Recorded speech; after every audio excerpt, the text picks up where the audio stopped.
नमस्कार। बिहार की खबरों में एक बार फिर से आप सभी का स्वागत है। बिहार की खबर को जानते रहने के लिए सब्सक्राइब करें माय स्मार्ट बिहार के इस यूट्यूब चैनल को, जिससे कि आपको बिहार से जुड़ी हर एक छोटी बड़ी खबर लगातार मिलती रहे।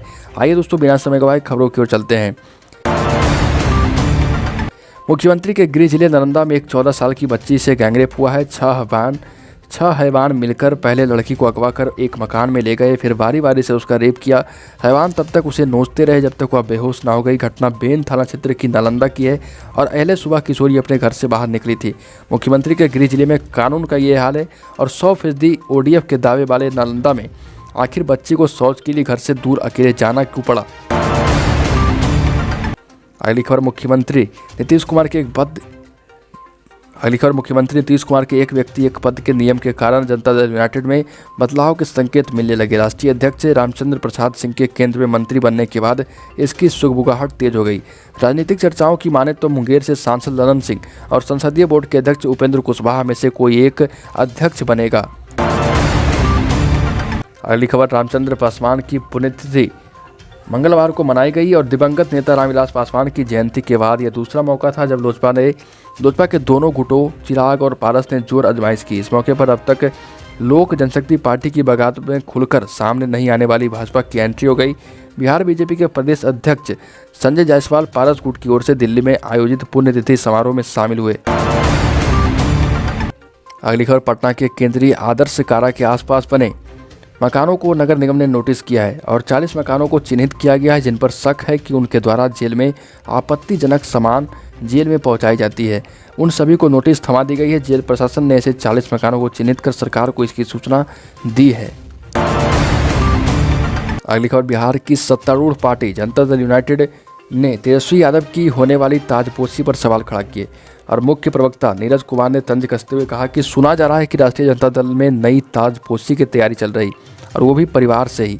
यूं भी नेता प्रतिपक्ष के पद पर भी पहले से ही वरिष्ठ नेताओं को दरकिनार कर परिवार के ही तेजस्वी यादव काबिज हैं। जेपी और लोहिया की विचारधारा को मानने वाले लालू यादव परिवारवाद के मोह में सब कुछ भूल गए। अगली खबर, बेतिया के नौरंगबाज बाइक फाइनेंस का पैसा लेने पहुंचे कर्मी को एक ग्राहक ने चाकू मारकर घायल कर दिया। फाइनेंस कर्मी के शरीर पर कई जगह चाकू के गहरे निशान हैं। चाकू लगने के बाद गंभीर रूप से घायल फाइनेंस कर्मी का इलाज बेतिया गवर्नमेंट मेडिकल कॉलेज में चल रहा और घायल फाइनेंस कर्मी प्रकाश कुमार सोनी बेतिया जिले के चनपटिया थाना क्षेत्र का रहने वाला है। अगली खबर, मुजफ्फरपुर जिले के बंदरा प्रखंड का सिमरा गांव बाढ़ से तबाह हो चुका है। बूढ़ी गंडक ने रौद्र रूप धारण कर लिया है, जिसके कारण गांव में चारों ओर पानी ही पानी है। ऐसे में लोगों को जरूरत का सामान लाने के लिए गांव से करीब 4 किलोमीटर दूर जाना पड़ता है। इसके लिए एकमात्र सहारा नाव है। समस्या यह भी है कि गांव में केवल महिलाएं ही हैं। गांव के अधिकांश पुरुष बाहर रहकर कमाते हैं। अगली खबर, सिवान के शास्त्री नगर के रहने वाले 10 वर्षीय आयुष गुप्ता को DMD डिक्यूम मस्कुलर डिस्ट्रॉफी जैसी घातक बीमारी है। इस बीमारी के इलाज के लिए एक इंजेक्शन की कीमत 16 करोड़ रुपये है, लेकिन परिवार के पास इतने पैसे नहीं हैं और इसीलिए उन्होंने प्रधानमंत्री नरेंद्र मोदी से आयुष के इलाज के लिए गुहार लगाई। DMD एक आनुवांशिक बीमारी है जो लड़कों को प्रभावित करती है। साथ ही दोस्तों, बिहार कांग्रेस प्रदेश के अध्यक्ष डॉक्टर मदन मोहन झा ने कहा कि 2017 में प्रधानमंत्री नरेंद्र मोदी इजरायल गए थे और उसी समय से फ़ोन की जासूसी करने का घटनाक्रम है। और उन्होंने कहा कि इजरायली सॉफ्टवेयर पेगासस के जरिए नेताओं पत्रकारों के फ़ोन पर नज़र रखी गई और यह लोकतंत्र पर कब्जा करने और उसे ख़त्म करने का कारगर हथियार है। इस सॉफ्टवेयर से घर में बाथरूम में क्या क्या हो रहा है इन सब पर नज़र रखी जा सकती है और यहाँ तक कि मर्डर केस में भी फंसाया जा सकता है। अगली खबर, नीट एंट्रेंस में OBC आरक्षण का मुद्दा गरमा गया है और बिहार के नेता प्रतिपक्ष तेजस्वी यादव ने केंद्र सरकार से सवाल पूछा है कि केंद्र सरकार जातिगत जनगणना के आंकड़े क्यों छुपा रही। भाजपा सरकार जातिगत जनगणना क्यों नहीं कराना चाहती है, सरकार को किस बात का डर है।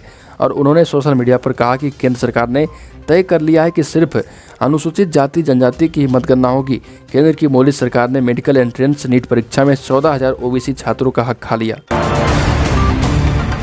अगली खबर, बिहार के समाज कल्याण मंत्री मदन सहनी के ट्रांसफर पोस्टिंग की लिस्ट अब भी अटकी पड़ी है। मदन सहनी वही मंत्री हैं जिन्होंने बीते 1 जुलाई को प्रधान सचिव अतुल प्रसाद पर मनमानी का आरोप लगाते हुए इस्तीफा देने का ऐलान किया था।